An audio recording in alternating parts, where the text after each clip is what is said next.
तो हेलो दोस्तों, आज की वीडियो में मैं आपको moments chapter 4 in the kingdom of fools की एक शॉर्ट समरी दूंगा। तो इस चैप्टर में बेसिकली 4 कैरेक्टर्स हैं। किंग जो कि एक बहुत बड़ा फुलिश रूलर था, उसका मेस्टर जो कि बहुत ही फुलिश एडवाइज़र था, और उसका गुरु जो कि बहुत ही रिसोर्सफुल पर्सन था और उसके पास बहुत ही सारी मैजिकल पावर्स थी, और डिसिपल जो कि बहुत ग्रीडी था और बहुत ही शॉर्ट साइटेड पर्सन था और हमेशा मुसीबत में पड़ जाता था। तो किंगडम ऑफ फूल्स में किंग और मिनिस्टर्स दोनों ही बहुत ही स्टूपिड और फूल थे। उन्होंने उन्होंने ये ऑर्डर दिया कि रात को डे के जैसा ट्रीट किया जाए और डे को नाइट जैसा ट्रीट किया जाए, मतलब दिन में सब सोएं और रात में सब काम करें, और जैसे ही सूरज निकले सब सोने चले जाएं। और उस ऑर्डर को सबको फॉलो करना पड़ता था क्योंकि उन्हें डर था कि किंग उन्हें बहुत ही मारने वारने की सज़ा वजह ना दे दे। इसलिए एक दिन गुरु और डिसाइपल किंगडम में आए, उस किंगडम ऑफ फूल्स में आए दिन के टाइम में, और उन्होंने देखा कि उस शहर में अभी उस किंगडम में कोई नहीं है। सब अपनी जगह सो रहे हैं, सब सो रहे थे, एनिमल्स भी सो रहे थे, और वो बहुत ही हंग्री थे और उन्हें बहुत ही ज़्यादा भूख लग रही थी और उन्हें शाम तक कुछ खाने को नहीं मिला। जब शाम को सारे लोग उठे और अपनी दुकान वुकान खोलने लगे, तो गुरु और डिसाइपल ने कुछ फूड आइटम्स खरीदे और उन्होंने देखा कि जो भी चीज़ खरीदते थे, चाहे वो बनानास हो या राइस हो, सब चीज़ एक दुद्दू में मिलती थी। दुद्दू वहाँ की लोकल करेंसी थी। फिर उस गुरु को पता चला कि ये किंगडम ऑफ फूल्स है और यहाँ पर रहना और यहाँ पर ज़्यादा देर तक रहना हमारे लिए सेफ़ नहीं होगा। तो उसने अपने डिसाइपल को सजेस्ट किया कि हमें इस जगह को जल्द ही जल्द छोड़ देना चाहिए। लेकिन डिसाइपल को खाने का बहुत ही ज़्यादा शौक़ था और वहाँ पर खाना बहुत ही चीप था। तो डिसाइपल नहीं जाना चाहता था, तो गुरु ने उसे छोड़ के चला गया और डिसाइपल खाते खाते बहुत ही मोटा हो गया था। फिर एक दिन एक चोर एक मर्चेंट, बहुत ही अमीर मर्चेंट के घर में दीवार तोड़कर घुसा और चोरी करने लगा, और वही दीवार उसके ऊपर गिर गई और वो मर गया।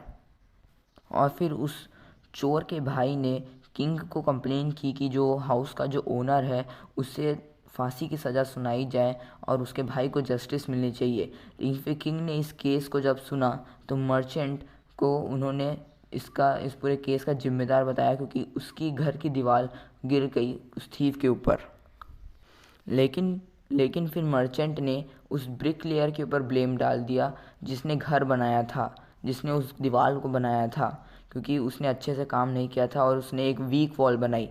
लेकिन फिर ब्रिक लेयर ने उस डांसर के ऊपर ब्लेम कर दिया जो उसे बार बार डिस्ट्रैक्ट कर रहा था, क्योंकि वह उस रास्ते से बहुत ही बार बार जा रही थी। लेकिन फिर डांसर ने उस गोल्ड स्मिथ के ऊपर ब्लेम कर दिया जो डांसर को बार बार अपनी ज्वेलरी को डिलीवर करने के लिए बुला रहा था, क्योंकि गोल्ड स्मिथ को उसकी ज्वेलरी बनानी थी, लेकिन गोल्ड स्मिथ उसकी ज्वेलरी बार बार नहीं बना रहा था और वह बार बार उसका डिलीवरी लेने जा रही थी। लेकिन फिर उस गोल्ड स्मिथ ने उस मर्चेंट के फादर को ही ब्लेम कर दिया, क्योंकि उसे बहुत ही अर्जेंट ज्वेलरी बनवानी थी, क्योंकि उसके यहाँ शादी थी। इसलिए उसने उस डांसर की ज्वेलरी नहीं बनाई और उसके पापा मर चुके थे और उसका फादर मर चुका था, इसलिए मर्चेंट को ही बाद में इसलिए उस मर्चेंट को ही बाद में सज़ा सुनाई गई। फिर एक नया स्टेक बनाया गया एग्जीक्यूशन के लिए, लेकिन मर्चेंट बहुत ही पतला था उस स्टेक में फिट आने के लिए। तो किंग ने ऑर्डर किया कि वो एक फैटरमैन ढूंढे, कोई मोटा आदमी ढूंढे जो कि इस स्टेक में फिट हो जाए, और उन्होंने डिसाइपल को ढूंढा और उसे एग्जीक्यूशन के लिए बुला दिया। फिर उस डिसाइपल को अपने गुरु की बातें याद आ गई और उसने कहा था और सोचने लगा कि काश उसके गुरु यहाँ पर होते, और गुरु के पास मैजिकल पावर्स थी, तो वो वहाँ पे एक ही बार में आ गया और एक प्लान बनाया अपने डिसाइपल के साथ ताकि वो एग्जीक्यूशन से बच सके। और गुरु और डिसाइपल फिर लड़ने लगे कि मैं पहले एग्जीक्यूट होऊंगा। लेकिन जब किंग ने पूछा कि वो लोग क्यों लड़ रहे हैं, तो गुरु ने समझाया कि जो न्यू स्टेक है वो गॉड ऑफ जस्टिस की स्टेक है, और जो भी उस स्टेक में पहले एग्जीक्यूट होगा वो अगले जन्म में किंग बनेगा, राजा बनकर पैदा होगा, और जो दूसरी बार जो मरेगा वो उसमें उसका मिनिस्टर बनकर पैदा होगा। और वो किंग उस गुरु की बात में पूरे ही बहक गया था। और फिर उस राजा ने अपने मिनिस्टर के साथ इस मैटर को डिस्कस किया और डिसाइड किया कि वो लोग खुद ही जाके स्टेक में एग्जीक्यूट हो जाएंगे। तो फिर किंग पहले एग्जीक्यूट हो गया और मिनिस्टर उसके बाद एग्जीक्यूट हो गया। उन लोग उसी रात दोनों एग्जीक्यूट हो गए।